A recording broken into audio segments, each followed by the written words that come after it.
दोस्तों, हमारी अकबर और बीरबल की सीरीज में आप बादशाह अकबर और बीरबल के बीच नोक-झोंक की अद्भुत कहानियां देखते रहते हैं। आज हम अपनी इस सीरीज में आपके लिए एक नई कहानी लेकर आए हैं, अकबर से बड़ा बादशाह। दोस्तों, ये बात उस समय की है जब बादशाह अकबर ने कई राजाओं को हराकर हिंदुस्तान के सबसे बड़े हिस्से को अपने साम्राज्य में मिला लिया था। साम्राज्य बड़ा हो जाने की वजह से बादशाह अकबर में एक घमंड सा आ गया था।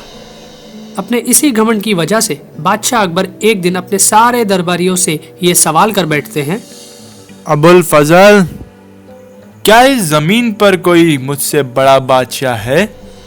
नहीं जहाँपनाह, आपसे बड़ा कोई बादशाह नहीं है। तुम क्या कहते हो मुल्ला दो प्याजा?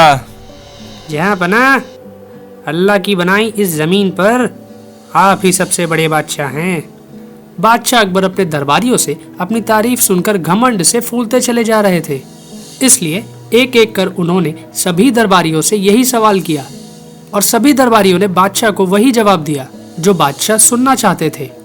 तभी राजा बीरबल दरबार में आते हैं। खुशी में झूम रहे बादशाह अकबर बीरबल को देखते ही अपना वही सवाल उन पर भी तीर की तरह छोड़ देते हैं। बीरबल, क्या इस जमीन पर कोई मुझसे भी बड़ा बादशाह है?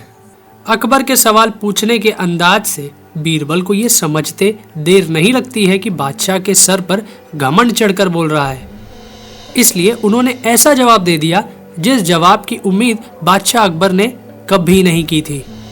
माफ करना जहाँपनाह, आपसे बहुत ही बड़े बड़े बादशाह मौजूद हैं जमीन पर, जो आपके दरबार में आकर आपकी शान में गुस्ताखी कर जाएंगे और आप उनका बाल भी बांका नहीं कर पाएंगे। बीरबल का ऐसा जवाब सुनकर बादशाह अकबर गुस्से में आग बबूला हो जाते हैं और अपना सारा गुस्सा बीरबल के ऊपर उगल देते हैं। बीरबल, तुमने हमारे ही भरे दरबार में हमारी तौहीन की है। जानते हो इसके लिए मैं तुम्हें सजाए मौत दे सकता हूँ। बीरबल की गुस्ताखी की यही सजा मिलनी चाहिए जहाँपनाह। मुझे सजा देने से सच को झूठ नहीं साबित किया जा सकता जहाँपनाह। बीरबल, हम तुम्हें अपनी इस बात को साबित करने का एक मौका जरूर देंगे। अगर तुम 1 महीने के भीतर हमारे सामने हमसे बड़ा बादशाह नहीं लाए तो हम तुम्हारा सर कलम कर देंगे। बादशाह का ऐसा हुक्म देने से वो सारे दरबारी मनी मन बड़ा खुश हो जाते हैं, जो बीरबल से हमेशा बैर की भावना रखते थे, क्योंकि वो जानते थे कि बादशाह अकबर से बड़ा बादशाह कोई है ही नहीं, तो बीरबल उसे लाएंगे कहाँ से। बस उन्हें अब इंतजार था महीने के पूरा होने का। समय गुजरता जाता है, परंतु बीरबल के चेहरे पर कोई शिकन नहीं आती है और वह हमेशा की तरह दरबार आते जाते रहते हैं। इस प्रकार एक दिन बीरबल एक छोटे से खूबसूरत बच्चे को गोद में लेकर दरबार में चले आए। ये देख सभी दरबारी चौंक जाते हैं। सभी बीरबल की इस हरकत के खिलाफ कुछ कहना चाहते हैं, परंतु बच्चे की खूबसूरती और मासूमियत सभी का दिल जीत लेती है।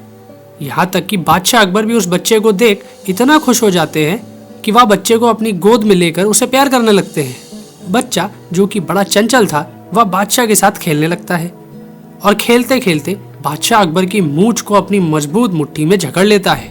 बच्चे की मुट्ठी की पकड़ इतनी मजबूत थी कि बादशाह अकबर परेशान हो जाते हैं और बड़ी मुश्किल से बच्चे की मुट्ठी से अपनी मूंछ को आजाद करवा पाते हैं। बीरबल बच्चे को अपनी गोद में वापस लेकर बादशाह से कहते हैं, इस बालक ने आपकी शान में बहुत बड़ी गुस्ताखी की है जहाँपनाह। बताइए, इसे इस गुस्ताखी की क्या सजा दी जाए? कैसी बात करते हो बीरबल? तुमने ही तो हमसे एक बार कहा था कि बच्चे भगवान का स्वरूप होते हैं। उन्हें कोई सजा देने की हिम्मत किसी बादशाह में कहाँ हो सकती है? जहाँपनाह, तो फिर आप मेरी इस बात से भी सहमत होंगे कि आपसे बड़े ऐसे कई बादशाह मौजूद हैं इस जमीन पर। बीरबल की बात सुनकर अकबर सहित सारे दरबारी चौंक जाते हैं, परंतु बादशाह अकबर भरे दरबार में बीरबल की इस बात से सहमत हो जाते हैं। तो दोस्तों, आपको अकबर और बीरबल की ये कहानी कैसी लगी अपने कमेंट्स हमें ज़रूर शेयर करें। साथ ही इस चैनल को सब्सक्राइब करना भी ना भूलें। धन्यवाद दोस्तों।